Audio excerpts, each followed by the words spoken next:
নমস্কার। ভারতীয় সাক্ষ্য অধিনিয়ম বিএসএ পড়তে গেলে আমাদের একটা সমস্যা সবসময় হয় যে মে প্রিজাম্পশন, শ্যাল প্রিজিউম আর কনক্লুসিভ প্রুফ, এই তিনটার মধ্যে ডিফারেন্স কি? May presume, shall presume, conclusive proof, এই তিনটার মধ্যে ডিফারেন্স কি? এবার এই আইনটা, বিএসএ এই আইনটা পড়তে গেলে বারবার করে এই শব্দগুলো আসে যে court may presume, court shall presume, এই শব্দগুলো বারবার আসে এবং আমরা তখন একটা ভ্রান্ত ধারণা নিয়ে থাকি যে কোর্ট চাইলে প্রিজাম্পশন করতেও পারে, তো সেটাকে বলি আমরা মে প্রিজাম্পশন, আর যেখানে কোর্টকে প্রিজাম্পশন করতেই হবে সেটা শ্যাল প্রিজাম্পশন। অ্যাকচুয়ালি বিষয়টা তা নয়। আমি বিষয়টাকে একটু ইজি ওয়েতে বোঝানোর চেষ্টা করছি।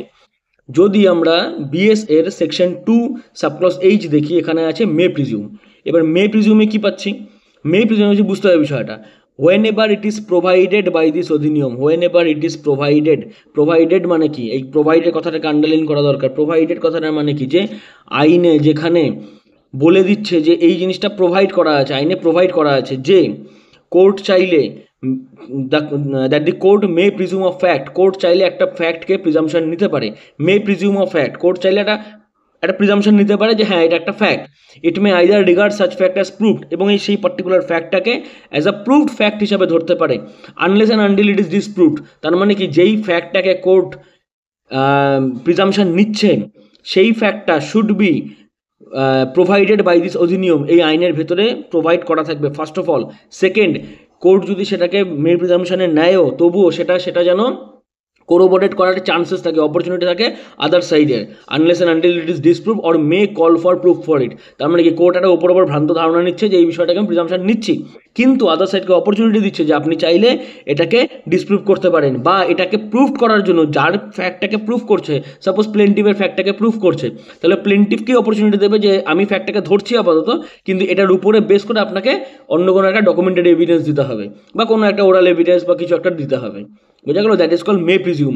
শ্যাল প্রিজাম্পশনে কি পাচ্ছি? Whenever it is directed by this অধিনিয়ম। মে প্রিজিউমে কি পাচ্ছিলাম? প্রোভাইডেড। শ্যাল প্রিজিউমে কি পেলাম? ডাইরেক্টেড। ডাইরেক্টেড মানে কি? যে এই আইন দ্বারা ডাইরেক্ট করে দিচ্ছে, মান্যতা দিতে হবে, মানতে হবে, ডাইরেক্ট করছে যে বাই দিস অধিনিয়ম that the court shall presume of fact, কোর্টকে এই বিষয়গুলোতে একটা ফ্যাক্ট প্রিজাম্পশন নিতে হবে। আমরা এক্সাম্পলে আসছি, আমি আগে বেয়ার একটা একটু বোঝানোর চেষ্টা করছি যে কোর্ট এখানে ডাইরেক্ট, মানে এখানে আইনটা কি বলছে? Whenever it is directed by this অধিনিয়ম, যে কোর্টকে একটা ফ্যাক্ট প্রিজাম্পশন নিতে হবে, it shall regard such fact as proved, এবং কোর্ট সেটাকে প্রুভড হিসাবেই ধরবে, unless and until it is disprove. মানে আদার সাইডকে অপরচুনিটি দেবে, কিন্তু আদার সাইড যদি এটাকে ডিসপ্রুভ করতে না পারে, তাহলে কোর্ট এটাকে as a fact, proved fact হিসাবেই ধরবে, এবং that particular fact should be directed by this অধিনিয়ম। গেল। এবার এর সাথে আমরা পাচ্ছি কনক্লুসিভ প্রুফ। কনক্লুসিভ প্রুফ আমরা পাই সেকশন 2 ক্লজ বিতে। কনক্লুসিভ প্রুফে কি বলেছে? Means when one fact is declared by this অধিনিয়ম। তাহলে মে প্রিজাম্পশনে কি পাচ্ছিলাম? প্রোভাইডেড। শ্যাল প্রিজমে কি পেলাম? ডাইরেক্টেড। কনক্লুসিভ প্রুফে কি পাচ্ছি? ডিক্লেয়ার্ড। মানে এই আইন দ্বারা ডিক্লেয়ার, বলে দিছে, বাস খেল খতম, গল্প শেষ, ডিক্লেয়ার করে দেওয়া যে এইটা এরকম হবে ভাই, যা আছে করে নাও, দ্যাট ইজ ডিক্লেয়ার। তার মানে কোর্ট যে, মানে আইনে যেই জায়গাটাতে ডিক্লেয়ার করে দিচ্ছে এই লটা যে কোর্টকে এই প্রুফটা অ্যাজ আ কনক্লুসিভ প্রুফ হিসাবে নিতে হবে, তার মানে সেটা নিতে হবে। ওখানে আদার সাইডের কাছে কোনো অপশন নেই, আদার সাইডকে এটাকে ডিসপ্রুভ করার মতন কোনো মানে অপরচুনিটি নেই, কোরোবোরেশন করার মতন কোনো জায়গা নেই। তার মানে তিনটা আমরা বেসিক্যালি কি বুঝলাম? মে প্রিজাম্পশনে আমরা কি পাচ্ছি? যে কোর্টের কাছে অপশন আছে, মানে কোর্ট বিষয়টাকে ফ্যাক্ট হিসাবে নেবে, কিন্তু আদার সাইডের কাছে অপশন আছে, সে চাইলে এটাকে ডিসপ্রুভ করতে পারে বা মে কল ফর ইট, যেহেতু ওখানে প্রোভাইডেড বলে দিয়েছে। শ্যাল প্রিজাম্পশনে কি পাচ্ছি? শ্যাল প্রিজাম্পশনে পাচ্ছি যে এটাকে ডিক্লেয়ার করে দিচ্ছে, ওই ডাইরেক্ট করে দিচ্ছে যে কোর্টকে এটাকে ফ্যাক্টটাকে অ্যাজ আ প্রুফ ফ্যাক্ট হিসেবে নিতে হবে, unless and until it is disprove. এবং কনক্লুসিভ প্রুফে ডাইরেক্টেড, যে মানে ডিক্লেয়ার্ড, যে এখানে কোর্টকে প্রিজাম্পশন নিতেই হবে, এখানে আর কিছু করার নেই, এখানে কোর্টকে অ্যাজ আ ফ্যাক্ট হিসাবেই প্রিজাম্পশন নিতে হবে এবং সেটাকেই মানতে হবে, আদার সাইডকে কোনো অপরচুনিটি দেওয়া যাবে না। এবার তিনটা আমরা এক্সাম্পল নিচ্ছি, কনক্লুসিভ প্রুফ থেকে নিচ্ছি। কনক্লুসিভ প্রুফের আমরা এক্সাম্পল পাই 116তে। 116তে আমরা কনক্লুসিভ প্রুফের এক্সাম্পল পাচ্ছি। এবার আমি একটা নর্মাল এক্সাম্পল দিচ্ছি, যে বা ওই আইন ধরেই এক্সাম্পল দিচ্ছি, যে একটা বিয়ের মধ্য থেকে একটা বাচ্চা হয়েছে, হাজব্যান্ড ওয়াইফের বিয়ে হয়েছে, 1 বছর পার হলো বা 280 দিন পার হলো, এবং তারপরে গিয়ে দেখা যাচ্ছে একটা বাচ্চা হলো, বা 280 দিনের মধ্যে একটা বাচ্চা হলো। সেই বাচ্চাটা কার? সেই বাচ্চাটা সেই হাজব্যান্ড ওয়াইফেরই। এখানে কনক্লুসিভ হবে, এখানে কেউ কোরোবোরেট করতে পারবে না যে ওটা আমার বাচ্চা না। এই যদি আমার ওয়াইফ হয়ে থাকে, তাহলে ওর পেটের বাচ্চা আমারই, যতক্ষণ পর্যন্ত সে আমার ওয়াইফ আছে। হতে পারে তার বাচ্চাটা অন্য কারোর, কিন্তু না, এই বাচ্চাটা আইনের চোখে আমারই, legitimate child of my self. এটা হচ্ছে কনক্লুসিভ প্রুফ, এখানে এক্সট্রা করে কোনো কিছু প্রমাণ করার দরকার নেই। আরও এক্সাম্পল, ডিভোর্স করতে গেলে আমাকে বিয়ে প্রমাণ করতে হচ্ছে, তাহলে যখন আমি একটা রেজিস্ট্রেশন সার্টিফিকেট দিয়ে দিচ্ছি, একটা বিয়ের রেজিস্ট্রেশন সার্টিফিকেট দিয়ে দিচ্ছি, দিয়ে আমি এবার কোর্টের কাছে ডিভোর্স চাচ্ছি, তাহলে কোর্ট কি বলবে, আমাকে ওই বিয়েটাকে প্রমাণ করো? না, ওই রেজিস্ট্রেশন সার্টিফিকেটটা কি কনক্লুসিভ প্রুফ হিসাবে ধরা হবে যে এদের বিয়ে হয়ে গেছে 100%। যদি কাস্টমারি রুলসেও যদি বিয়ে হতো সেটার গল্পটাও আলাদা, কিন্তু যেহেতু রেজিস্ট্রেশন হয়ে গেছে সেহেতু ওটাকে ধরা হবে কনক্লুসিভ প্রুফ। বোঝা গেল? এবার আসি মে প্রিজাম্পশনে। মে প্রিজাম্পশনের সেকশন পাই আমরা 88, 89, 90, 92, 93, এগুলো আমরা মে প্রিজাম্পশনের সেকশন পাই। আমি যদি দু একটা পড়ি, 88 যেরকম, 88 কি বলছে, the court may presume that any document purporting to be a certified copy of any judicial record and containing India is genuine and accurate. তার মানে কি, কোর্ট যখন কোর্টের কাছে কোনো একটা ডকুমেন্ট আসে যেটা সার্টিফাই কপি, কোনোখান থেকে তোলা সার্টিফাই কপি, ব্যাংক থেকে হতে পারে, অন্য কোনো ডিপার্টমেন্ট থেকে হতে পারে, তাহলে কোর্ট সেটাকে অ্যাজ আ মে প্রিজাম্পশন নেবে। কোর্ট বিষয়টাকে ঠিক আছে সার্টিফাই কপি নিচ্ছি, কিন্তু আপনি অরিজিনালটাও প্রডিউস করুন, বা মানে আদার্সেরকে অপশন দেবে যে আপনি চাইলে এটাকে কোরোবোরেট করতে পারেন, কারণ certify copy may be fabricated, there is a chances of fabrication. যেরকম 89 যদি দেখি, the court may presume that a book to which it may refer to information of matter of public or general interest, একটা publish chart, map, statement which are relevant facts, একটা কোনো বইয়ের ভেতরে maps আছে, charts আছে, সেগুলোর স্টেটমেন্টগুলো যদি relevant fact হয় সেগুলোকে court as a May presumption ধরবে। তার মানে এটাই না যে একটা বইয়ের মধ্যে কিছু লেখা আছে তার মানে সেটাই কনক্লুসিভ প্রুফ, তা নয়। কোর্ট সেটাকে কোরোবোরেট করার অপশন দেবে আদার সাইডকে।